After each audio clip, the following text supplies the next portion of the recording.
ଭ୍ରମଣ କରୁଛନ୍ତି କିନ୍ତୁ ସେଇ ଭ୍ରମଣ କରୁ କରୁ କରୁ କରୁ କଣ ହୁଏ ତ ଭ୍ରମଣ କରୁ କରୁ ଯେମିତି ବହୁତ ସାରା ଭିଡିଓରେ ଆପଣ ଶୁଣିଥିବେ କହିଛି ଯେ କଣ ନା ବ୍ରହ୍ମାଣ୍ଡେ ଭ୍ରମିତେ କନ ଭାଗ୍ୟବାନ ଜୀବ ଗୁରୁ କୃଷ୍ଣ ପ୍ରସାଦେ ପାଏ ଭକ୍ତିଲତା ବୀଜ। ତ ଭ୍ରମଣ କରୁ କରୁ କଣ ହୁଏ ନା କେବେ ଯେତେବେଳେ ଭଗବାନଙ୍କର ଭକ୍ତଙ୍କର ଦର୍ଶନ ମିଳେ ତ ସେଇଠୁ ଏବେ କଣ ହୁଏ ନା ଭକ୍ତିର ଏବେ ବୀଜଟା ଷ୍ଟାର୍ଟ ହୁଏ ବୀଜଟା ମିଳେ ତ ବୀଜଟା ଏବେ ଅଙ୍କୁର ଉଦ୍ଗମ କରିବ ନା ତେବେ ଯେତେବେଳେ ମିଳିଲା ତ ଏବେ ଭକ୍ତି ଷ୍ଟାର୍ଟ ହେଲା ତ ଭକ୍ତି ଏବେ କଣ କଣ କୁ ଭକ୍ତି କୁହାଯାଏ ଏବେ ପ୍ରହ୍ଲାଦ ମହାରାଜ କହିଲେ ପ୍ରହ୍ଲାଦ ମହାରାଜ କଣ କହିଲେ କହିଲେ ଦେଖଉଛି ଆପଣଙ୍କୁ।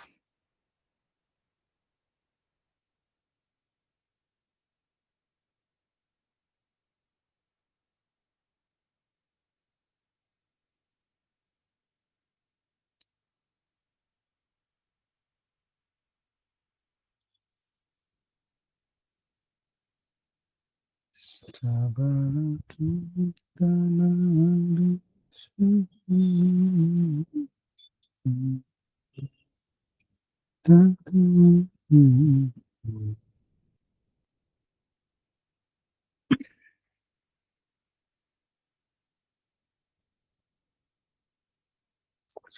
ତେବେ ଭୋଗ ଏଠି ପ୍ରହ୍ଲାଦ ମହାରାଜ ଆକ୍ଚୁଆଲି କହୁଛନ୍ତି ଯେ ଭକ୍ତି ଆ ଭକ୍ତି କଣ ଭଗବାନଙ୍କ ଭକ୍ତି କେମିତି ହେବ କଣ କହୁଛନ୍ତି ଶ୍ରୀ ପ୍ରହ୍ଲାଦ ବାଚମ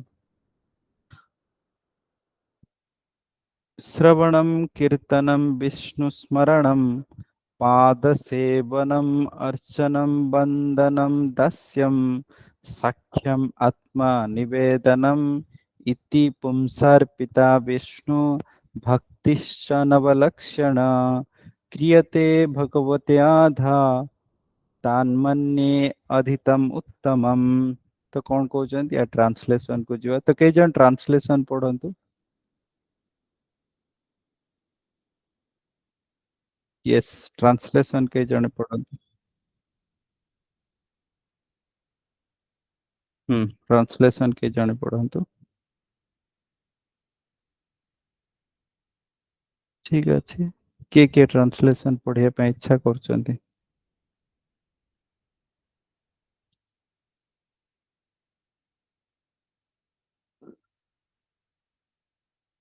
ठीक अच्छे अभिनंदिता स्वयं पढ़लो देखा।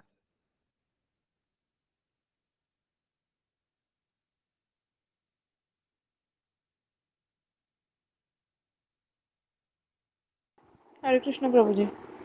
हरे Krishna. Prahlada Maharaj said, hearing and chanting about the transcendental holy name, form, qualities, paraphernalia, and pastimes of Lord Vishnu, remembering them, serving the lotus feet of the Lord, offering the Lord respectful worship with 16 types of paraphernalia, offering prayers to the Lord, becoming a servant, considering the Lord one's best friend, and surrendering everything unto Him, in other words, serving Him with the body, mind, and words. These 9 processes are accepted as pure devotional service.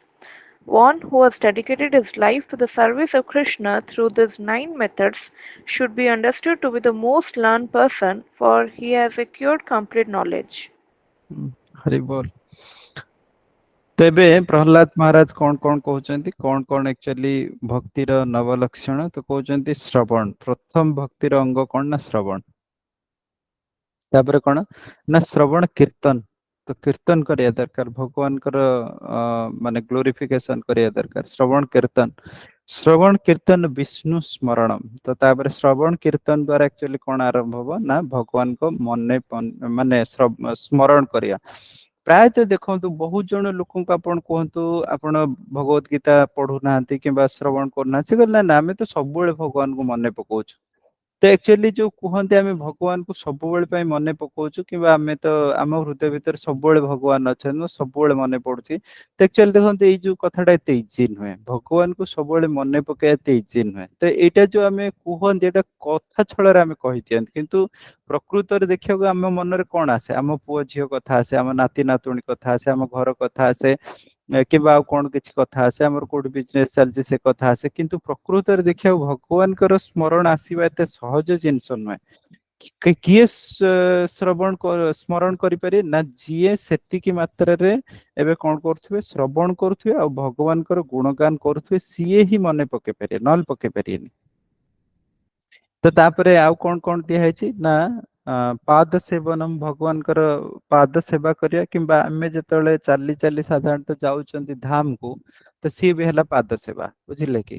ତ ତା ସହିତ କଣ ପାଦ ସେବନମ ଅର୍ଚ୍ଚନମ ତ ସାଧାରଣତଃ ଭଗବାନଙ୍କର ଅର୍ଚ୍ଚନା କରିବା ତାପରେ ବନ୍ଦନମ ବନ୍ଦନା କରିବା। ତ ତାପରେ କଣ ଦାସ୍ୟମ ସାକ୍ଷ୍ୟମ ଆତ୍ମନିବେଦନମ ଦାସ୍ୟମ ଦାସ ଭଳି ସେବା କରିବା ସାକ୍ଷ୍ୟମ ସଖା ଭଳି ସେବା କରିବା ଆଉ ଲାଷ୍ଟ ରୁ କଣ ନା ଆତ୍ମ ନିବେଦନ ପୁରା ଆତ୍ମକୁ ସମର୍ପଣ କରିବା। ତ ଏବେ ଦେଖନ୍ତୁ ଆମ କ୍ଷେତ୍ରରେ ନା ତ ଆମ କ୍ଷେତ୍ରରେ ଭକ୍ତିର ଷ୍ଟାର୍ଟିଂ ପଏଣ୍ଟ ହଉଛି କଣ ନା ଶ୍ରବଣ କରିବା ଦରକାର। ତ ବହୁତ ମାତ୍ରାରେ ଆମେ ଶ୍ରବଣ କରିବା ଦରକାର ଶ୍ରବଣ କରିବା ଦରକାର ତ ତା ସହିତ କଣ ହବ ଦରକାର ନା ଆମେ ଜପ କରିବା ଦରକାର ଆଉ କଣ କରିବା ଦରକାର ନା ସ୍ମରଣ କରିବା ଦରକାର। ତ ତା ସହିତ ତ ଭକ୍ତିର ଏମିତି ତ ଏଇଟା ହେଲା ନବବିଧା ଭକ୍ତି। ତ ତାପରେ ରୂପ ଗୋସ୍ୱାମୀ ଆକ୍ଚୁଆଲି ଭକ୍ତି ରସାମୃତ ସିନ୍ଧୁରେ ଲେଖିଲେ ଯେ ଭକ୍ତିର ଆକ୍ଚୁଆଲି କଣ ନା 64ଟା ଅଙ୍ଗ ଅଛି ତ 64ଟା ଅଙ୍ଗକୁ ଯଦି ଆମେ ସାଧନ କରନ୍ତି ତାହେଲେ ଆମ ଭକ୍ତି ମିଳିବ। କିନ୍ତୁ ସେ 64 ଅଙ୍ଗରୁ 5ଟା ଅଙ୍ଗକୁ ବହୁତ ଗୁରୁତ୍ୱପୂର୍ଣ୍ଣ ଦେଲେ କଣ କଣ ନା ପ୍ରଥମେ ହେଲା କଣ ନା ସାଧୁ ସଙ୍ଗ। ପ୍ରଥମେ କଣ ନା ସାଧୁ ସଙ୍ଗ ହବା ଦରକାର ଯଦି ସାଧୁ ସଙ୍ଗ ଆମେ ନ କରୁଛନ୍ତି ତାହେଲେ ଭକ୍ତି କରିବା ପାଇଁ ଇଚ୍ଛା ହବନି। ତ ସାଧୁ ସଙ୍ଗ ତାପରେ କଣ ତ ସାଧୁ ସଙ୍ଗ ପରେ ତାପରେ ହଉଛି କଣ ନା ଅ, ନାମ ଜପ ଫାଷ୍ଟ ସାଧୁ ସଙ୍ଗ ହବା ଦରକାର ତ ତା ସହିତ ନାମ ଜପ ହବା ଦରକାର ତା ସହିତ କଣ ନା ତା ସହିତ ହଉଛି କଣ ନା ଭାଗବତ ଶ୍ରବଣ ରେଗୁଲାର ବେସିସ ରେ ଭାଗବତ ଶ୍ରବଣ କରିବା ଦରକାର ତା ସହିତ ମଥୁରା ବାସ ମାନେ ଧାମ ବାସ ବିଭିନ୍ନ ପ୍ରକାର ଧାମ କୁ ଯିବା ଦରକାର ଯେମିତି ପୁରୀ ଧାମ ରହିଲା କିମ୍ବା ଏଇ ଯୋଉ ବୃନ୍ଦାବନ ଧାମ ରହିଲା କିମ୍ବା ଯୋଉ ଆମେ ଦେଖିଲେ ମାୟାପୁର ଧାମ ରହିଲା ତ ଯିବା ଦରକାର ତ ତା ସହିତ କଣ ଧାମ ବାସ ପରେ ତାପରେ ହଉଛି ଆ ଯେ ବିଗ୍ରହ ସେବା ତ ସାଧାରଣତଃ ଘରେ ଯୋଉ ବିଗ୍ରହ ଅଛନ୍ତି ତ ବିଗ୍ରହଙ୍କର ସେବା କରିବା ଦରକାର। ତ ଇଏ ହଉଛି କଣ ନା ପାଞ୍ଚଟା ମୁଖ୍ୟ ଅଙ୍ଗ ଭକ୍ତିରେ ସାଧନ କରିବା ପାଇଁ। ତ ଏବେ ପର୍ଟିକୁଲାରଲି ଆମ ମାନଙ୍କ କେସ ରେ ଯୋଉ ଆମେ ସାଧାରଣତଃ ଭକ୍ତିରେ ଏବେ ନୂଆ ନୂଆ ଷ୍ଟାର୍ଟ କରୁଛନ୍ତି ଆମେ କଣ କରିବା ଦରକାର ତ ଭକ୍ତ ସଙ୍ଗ ତ କରିବା ଦରକାର ସାଧାରଣତଃ ପାଖରେ ହୁଏତ ମନ୍ଦିର ଯଦି ଅଛି କିମ୍ବା ଯୋଉଠି ଭକ୍ତ ବେଳେ ବେଳେ କଥା ହଉଛି ସଙ୍ଗ ହଉଛି ତ ଆମେ ଯିବା ଦରକାର କିମ୍ବା ଆଟଲିଷ୍ଟ ଅନଲାଇନ ରେ ଶ୍ରବଣ କରିବା ଦରକାର। ଭକ୍ତ ସଂଘ ହେଲା ତାପରେ ଜପ କରିବା ଦରକାର ତ ସବୁ ଭକ୍ତ ଜପ କରିବା ଦରକାର ତ ଆଟଲିଷ୍ଟ ଯିଏ ବି ଯୋଉ ସ୍ତରରେ ଅଛନ୍ତି ଆଟଲିଷ୍ଟ ଆପଣ ଜପ ଷ୍ଟାର୍ଟ କରିବା ଦରକାର। ମ୍ୟାକ୍ସିମମ୍ ସମସ୍ତେ ଚାହିଁବା ଦରକାର ଯେ ଜପ ମର୍ଣ୍ଣିଂ ରେ କରିବା ଦରକାର ମର୍ଣ୍ଣିଂ ରେ ପ୍ରାୟ ଉଠି ଯିବା ଦରକାର ଆଟଲିଷ୍ଟ 5ଟା 6ଟା ଭିତରେ ତ ଉଠି ଯିବା ଦରକାର।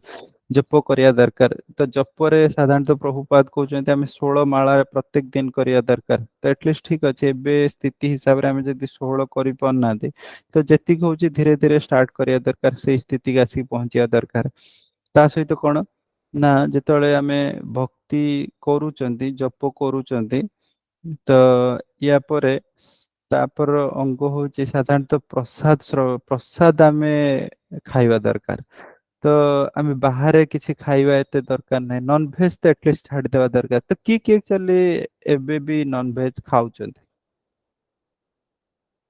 କିଛି ମାନେ ଇଏ କରିବାର ନାହିଁ ଆପଣ ହାତ ଟେକନ୍ତୁ ଆଟଲିଷ୍ଟ କିଏ ନନଭେଜ ଖାଉଛନ୍ତି ଜଣା ପଡେ।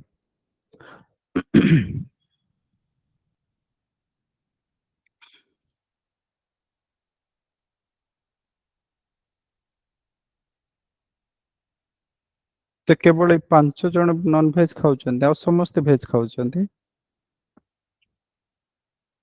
ଯିଏ ନନଭେଜ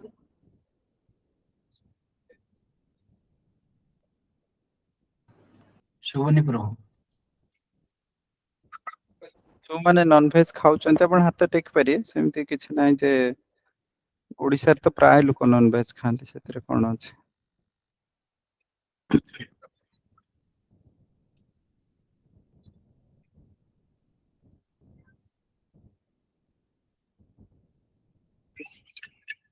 ଠିକ ଅଛି ତ ଯିଏ ବି ନନଭେଜ ଖାଉଛନ୍ତି ଦେଖନ୍ତୁ ଫାଷ୍ଟ ଜିନିଷ ବୁଝିବାର ଅଛି ଯେ ଫାଷ୍ଟ ଜିନିଷ ଆମେ ବୁଝିବାର ଅଛି ଦେଖନ୍ତୁ ଜୀବନରେ ଦୁଃଖ ବହୁତ ସାରା ଅଛି ନା ଆପଣ ଯୋଉମାନେ ନନଭେଜ ଖାଉଥିବେ ବହୁତ ସାରା ଦୁଃଖ ଅଛି।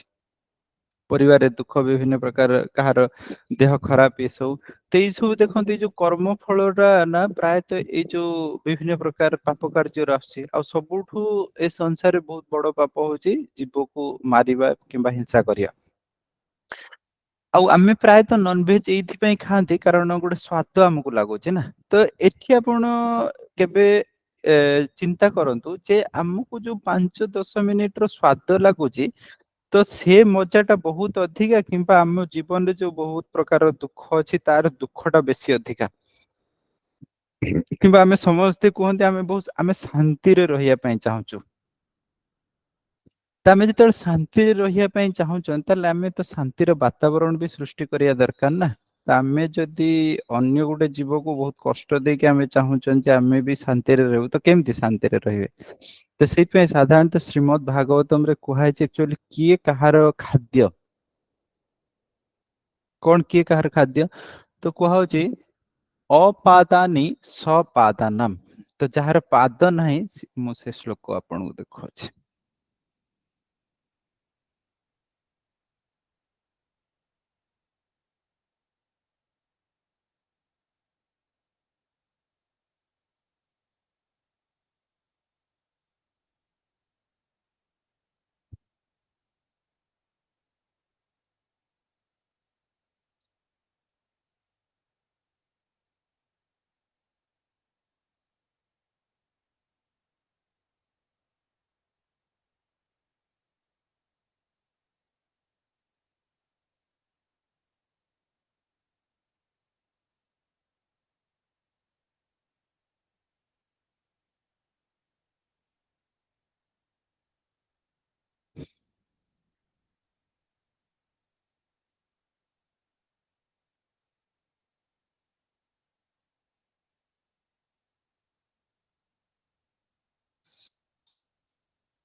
ଏଠି ଦେଖନ୍ତୁ ତ ମାନେ କେମିତି କିଏ କାହାର ଆକ୍ଚୁଆଲି ଖାଦ୍ୟ ତ ମୁଁ ଦେଖୁଛି।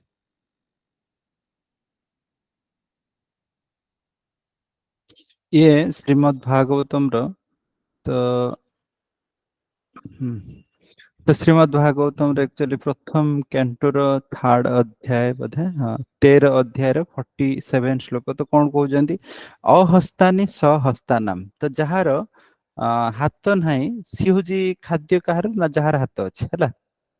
ତାମାନେ ଯାହାର ହାତ ଅଛି ତାର ଖାଦ୍ୟ ହଉଛି ସିଏ ତାପରେ କିଏ ନା ଅପାଦାନି ଚତୁଷ୍ପାଦାମ ବୁଝିପାରିଲେ ନା ମାନେ ଆ ଅହସ୍ତାନି ସହସ୍ତାନ ମାନେ ହଉଛି ଯିଏ ଦି ଗୁଡିଆ ପ୍ରାଣୀ ତ ତାଙ୍କର ସାଧାରଣତଃ ଖାଦ୍ୟ କିଏ ନା ଯାହାର କିଛି ହାତ ଗୋଡ ନାହିଁ ହେଲା। ତାପରେ କଣ ନା ଅପାଦାନି ଚତୁଷ୍ପାଦାମ ଯିଏ ଆକ୍ଚୁଆଲି ଚାରି ପାଦରେ ଚାଲେ ଚାରି ପାଦରେ ଚାଲେ ମାନେ ପ୍ରାୟ ଦେଖନ୍ତୁ ଯେତେ ସବୁ ପଶୁ ରହିଲେ ନା ସେମାନେ ସବୁ ଚାରିଟା ପାଦ ତାଙ୍କର ରହିଲା ନା ଚାଲିବା ପାଇଁ ଚାରିଟା ପାଦ ୟୁଜ କରୁଛନ୍ତି ତ ସେମାନଙ୍କର ଖାଦ୍ୟ କିଏ ନା ଅପାଦାନୀ ମାନେ ଯାହାର ଅ ମାନେ କେବଳ ଦି ଗୁଡରେ ଯିଏ ଚାଲୁଛନ୍ତି ତାଙ୍କର ଅହସ୍ତାନି ସହସ୍ତାନମ ଯାହାର ହାତ ଗୋଡ କିଛି ନାହିଁ ସେମାନେ ଖାଦ୍ୟ ସାଧାରଣତଃ କାହାର ନା ସହସ୍ଥାନମ ଯିଏ ଯାହାର ଦିଟା ଗୋଡ ରହିଲା ତ ଅପାଦାନୀ ଚତୁଷ୍ପାଦାମ ଯିଏ ସାଧାରଣତଃ ଦି ଗୁଡିଆ ତ ତାଙ୍କର ଖାଦ୍ୟ ସିଏ କାହାର ଖାଦ୍ୟ ନା ଚତୁଷ୍ପାଦମ ଫାଲଗୁନି ତତ୍ର ମହତାମ ସାଧାରଣତଃ ଛୋଟ ଜୀବ ମାନଙ୍କର ବଡ ଜୀବ ମାନଙ୍କର ଖାଦ୍ୟ ହଉଛି କାହିଁକି ନା ଛୋଟ ଜୀବ ଜୀବ ଜୀବ ସେ ଜୀବନମ୍ ସାଧାରଣତଃ କଣ ନା ଗୋଟେ ଜୀବ ଆଉ ଗୋଟେ ଜୀବକୁ ସାଧାରଣତଃ ମାରିକି ଖାଇବ ଏ ସଂସାରର ନିୟମ ହେଲା।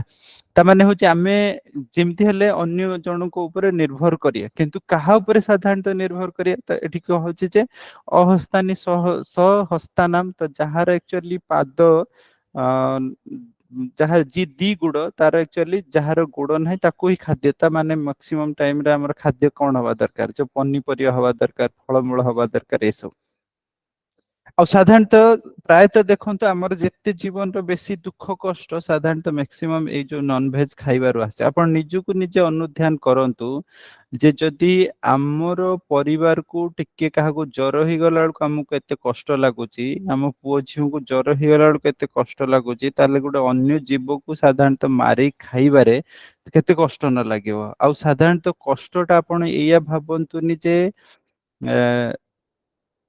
କଷ୍ଟଟା ଆପଣ ଏଇଆ ଭାବନ୍ତୁନି ଯେ ସାଧାରଣତଃ ଯେ ମାନେ ଯିଏ କହି ନ ପାରୁଛି ତାର କଷ୍ଟ କିଛି ନାହିଁ ହେଲା। ଯେମିତି ଏବେ କିଏ ଜଣେ ମେସେଜ କରିଛନ୍ତି ଯେ ସାଧାରଣତଃ ମାଛର ତ ହାତ ନାହିଁ।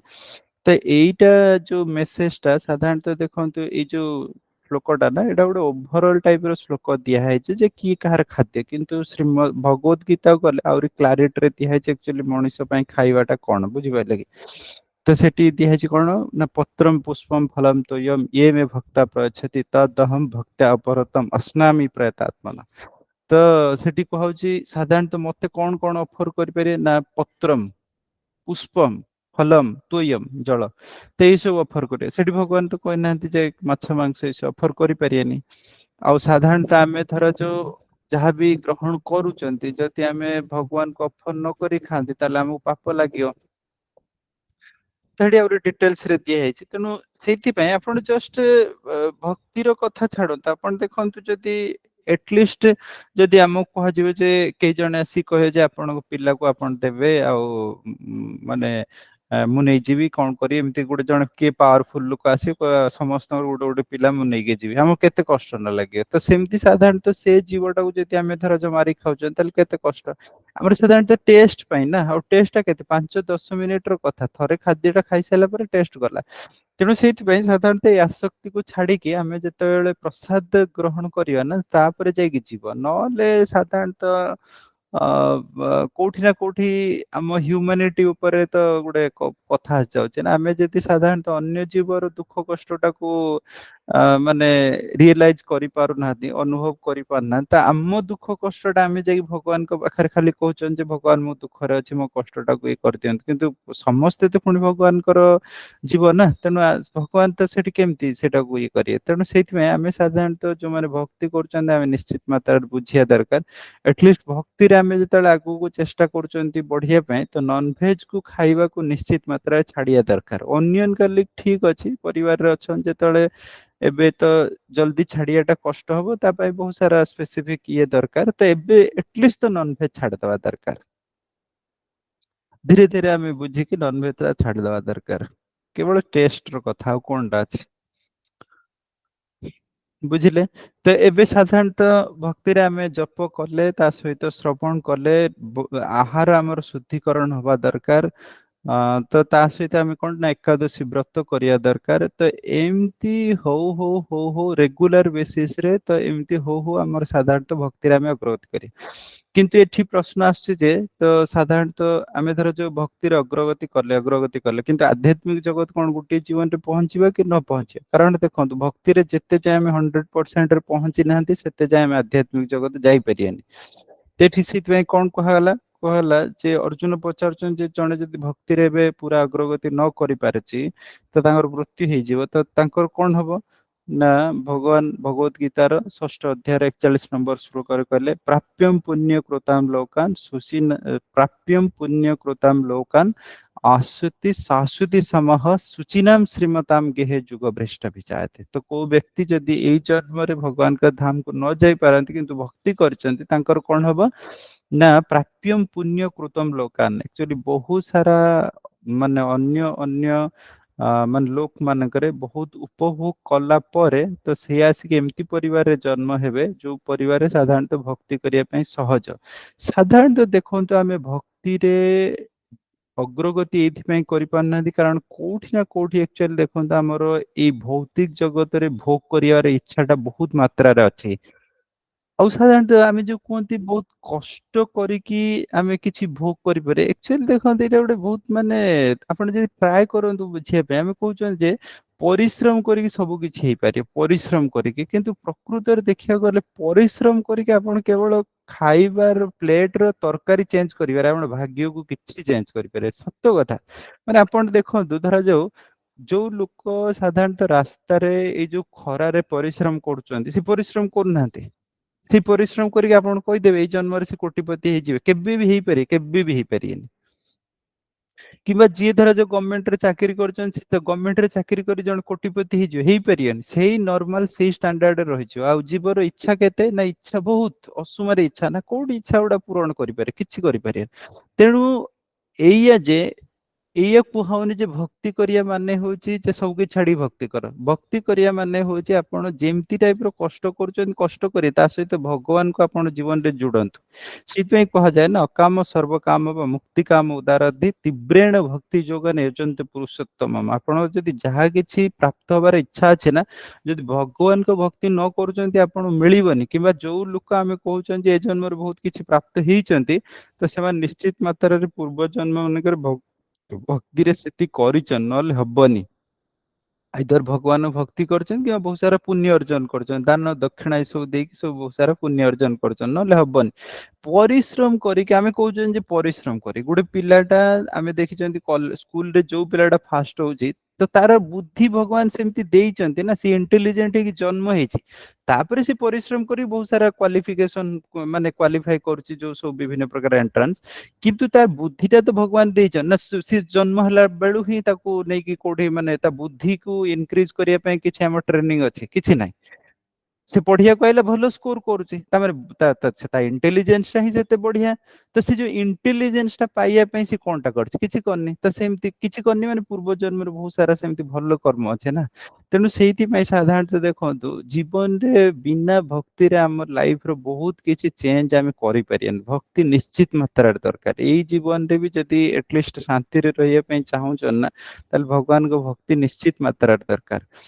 ତେଣୁ ସେଇଥିପାଇଁ ଭକ୍ତିର ମୁଖ୍ୟ ଲକ୍ଷ୍ୟ, ମୁଖ୍ୟ ଅଙ୍ଗ କଣ ନା, ଶ୍ରବଣ ଆଉ କୀର୍ତ୍ତନ, ଶ୍ରବଣ କୀର୍ତ୍ତନ, ଶ୍ରବଣ କୀର୍ତ୍ତନ, ଶ୍ରବଣ କୀର୍ତ୍ତନ, ଶ୍ରବଣ ହବା ଦରକାର। ଆଉ ମୁଁ ଗ୍ୟାରେଣ୍ଟି ଦେଇ କହୁଛି, ଆପଣ ଯୋଉ 90 ଜଣ ଏଠି ଜଏନ କରୁଛନ୍ତି, କେହି ଠିକ ସେ ଶ୍ରବଣ କରୁନାହାନ୍ତି।